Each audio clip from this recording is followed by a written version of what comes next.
दोस्तों, क्या आप जानते हैं कि मैगी को फैक्ट्रियों से लेकर आपके रसोई तक पहुंचने में किन किन रास्तों से गुजरना पड़ता है? और क्या आप जानते हैं कि आप जो पोटैटो चिप्स बड़े चाव से खाते हो वो असल में आलू को काट कर बनाए ही नहीं जाते, बल्कि उन्हें बनाने का कुछ और ही तरीका होता है। तो दोस्तों, आज की ये वीडियो आपके होश उड़ाने वाली है, क्योंकि आज हम आपको ऐसे ही डेली लाइफ में खाए जाने वाले चीजों के बनने के प्रोसेस को शुरू से लेकर अंत तक दिखाने वाले हैं। तो दोस्तों, आप हमारे साथ इस वीडियो के अंत तक बने रहिएगा। तो अभी शुरू करते हैं। नंबर 1 पर है चॉकलेट। दोस्तों, आपने 5 स्टार जैसी चॉकलेट के ऐड को तो जरूर देखा होगा या उसे खाया भी होगा, पर शायद आपको ये पता नहीं होगा कि आखिर उसे फैक्ट्री में कैसे बनाया जाता है।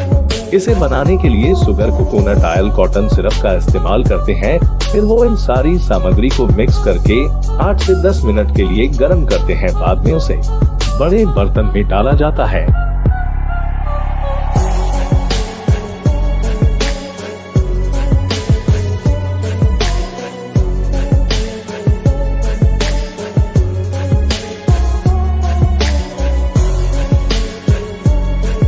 बाद में इस मिश्रण को एक बड़े से स्टील के प्लेटफॉर्म पर डाल के एक दूसरे में अच्छे से मिक्स किया जाता है। बाद में उसे स्ट्रेचर मशीन में डाल दिया जाता है, जो उसके चॉकलेट कैंडी को 5 मिनट तक स्ट्रेच करता है। बाद में गरम पीनट बटर को इस कैंडी के लेयर पर सही मात्रा में डाला जाता है। बाद में इस बड़े लेयर को बेलन का आकार दे दिया जाता है, जो आगे जाकर चॉकलेट बार के साइज जितना बन जाता है। बाद में दूसरी मशीन हर 5 इंच के अंतर पर एक मार्क लगाती है और चॉकलेट कैंडी को काट देती है। बाद में इन बार्स को कन्वेयर बेल्ट की मदद से हॉट चॉकलेट के नीचे ले जाया जाता है। बाद में पैक करने वाली मशीन इन्हें एक एक करके प्लास्टिक के पेपर्स में पैक करके सील कर देती है। सील होने के बाद इन्हें बड़े बॉक्सेस में पैक करके मार्केट में भेज दिया जाता है। दोस्तों, नंबर 2 पर है हॉट डॉग। हॉट डॉग के बारे में बताने से पहले अगर आपने इस वीडियो को अभी तक लाइक नहीं किया है तो इस वीडियो को लाइक जरूर कर दे। तो आप बात करते हैं हॉट डॉग पर। दोस्तों, इसका नाम आपने कभी न कभी जरूर सुना होगा या फिर शायद आपने इसे खाया भी होगा। दोस्तों, इस चीज से बनाए गए प्रोडक्ट्स अमेरिका में काफी फेमस हैं। तो चलिए देखते हैं इस हॉट डॉग को कैसे बनाया जाता है। सबसे पहले कच्चे मांस को एक ग्राइंडर में डाला जाता है, जो उसे एक सांचे में बाहर खुश करता है। बाद में इसमें नमक, ग्राउंड नट और आटे जैसी चीज को मिलाया जाता है। उसके बाद में इसमें पानी मिलाया जाता है ताकि वो कड़क ना हो। उसके बाद उसमें कॉर्न सिरप को भी मिलाया जाता है ताकि ये एक ड्राइड पेस्ट में बदल जाए। बाद में उसे एक मशीन से गुजारा जाता है, जो उस पेस्ट को प्लास्टिक की थैलियों में पैक करके उन्हें हर 5 इंच पर मोड़कर बंद कर देता है। ये प्रोसेस इतनी तेज होती है कि ये मशीन सिर्फ एक ही मिनट में हजारों हॉट डॉग बना सकता है। बाद में इन बड़ी बड़ी चेयर्स को एक दूसरी मशीन में डाला जाता है। उसके बाद इन्हें गर्म पानी से धोया जाता है और ओवन में पकाया जाता है। उसके बाद उनके ऊपर ये प्लास्टिक कवर को निकाला जाता है और इन्हें पैक करके बेचने के लिए भेज दिया जाता है। तो अगले नंबर पर है पोटैटो चिप्स। रुकिए दोस्तों, ये कोई आम पोटैटो चिप्स नहीं है। क्या आपने कभी ये सोचा है कि कंपनियों द्वारा बनाए गए पोटैटो चिप्स इतने सही और एक ही आकार के कैसे होते हैं? तो चलिए आज हम इनका पर्दाफाश कर ही डालते हैं। दरअसल ये पूरे आलूओं का इस्तेमाल न करके पोटैटो स्टार्च का इस्तेमाल करते हैं। ये पोटैटो स्टार्च असल में आलू को उबालकर उसे पीस कर बनाया जाता है। इस परफेक्ट चिप्स को बनाने के लिए वो स्टार्च में पानी मिक्स करते हैं। इसके बाद फिर से कन्वेयर बेल्ट के जरिए दूसरे प्लेटफॉर्म पर ले जाया जाता है। बाद में 4 टन जितनी ताकत से इस मिश्रण को एक शीट में बदल दिया जाता है। बाद में एक रोलर पर लगे कटर इन शीट को चिप्स के साइज में कट करते हैं। बाद में दूसरे हैंडल शीट के बचे हुए हिस्से को बाजू में निकालता है।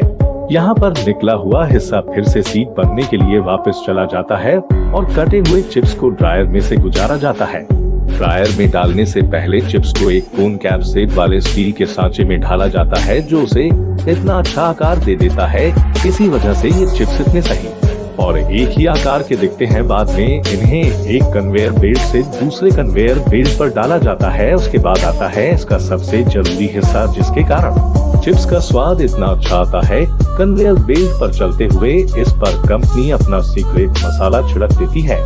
इसके बाद मशीन खुद ही ने सही हिस्सों में बांटकर पैक कर देता है और हर पैकेट में नाइट्रोजन गैस भी भरी जाती है। ताकि चिप्स हमेशा के लिए कुरकुरा रह सके। फिर इसे बिक्री के लिए मार्केट में भेज दिया जाता है।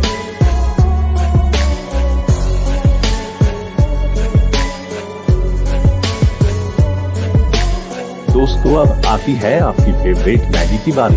दोस्तों, ये कंपनी सिर्फ 2 मिनट में ही नूडल्स बनाने का दावा करती है, पर मुझे नहीं लगता कि आप मैगी 2 मिनट में बना लेते होंगे। यदि सच में अपने मैगी को 2 मिनट में बनाया है तो नीचे कमेंट में जरूर बताइएगा। जरा हमें भी तो पता चले कि कितने लोगों ने मैगी को सिर्फ 2 मिनट में ही बना दिया है। खैर, ये तो मैगी को पकाने के बाद। पर क्या आपको पता है कि नूडल्स को फैक्ट्रियों से लेकर आपके किचन तक पहुंचने में किन किन रास्तों से गुजरना पड़ता है? तो आइए जानते हैं। सबसे पहले आटा, मैदा, पानी तथा कई केमिकल्स को एक मिक्सर में डालकर अच्छी तरह से मिक्स किया जाता है। उसके बाद इस मिश्रण को एक चैम्बर में डालकर अच्छी तरह से घुमाया जाता है। यहाँ पर इस बात का खास ध्यान रखा जाता है कि आटा गीला ना हो जाए। फिर भुने हुए आटे को 2 बेलन के बीच से गुजारा जाता है, जिससे इन आटों के जिगजैग शेप की सीट तैयार हो जाती है और इस आटे की सीट को और भी कई बेलों से होकर गुजारा जाता है, जिससे आटों की सीट और भी पतली होती चली जाती है।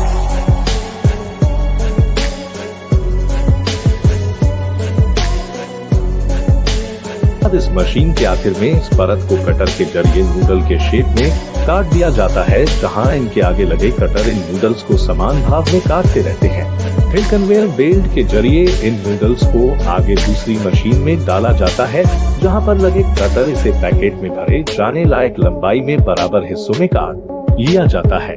फिर नूडल्स सूख जाने के बाद प्लास्टिक के पैकेट में पैक कर इसे आपके किचन में जाने के लिए मार्केट में भेज दिया जाता है। तो कुछ ऐसा होता है इन सभी चीजों का सफर। अगर आपको ये सफर पसंद आए तो इस वीडियो को लाइक जरूर कर दे, क्योंकि मुझे इस जानकारी को आप तक पहुंचाने में काफी समय लगता है। और अगर आप ऐसे ही इंटरेस्टिंग और नॉलेज लेवल वीडियोज देखना पसंद करते हैं तो हमारे चैनल को सब्सक्राइब जरूर कर लें।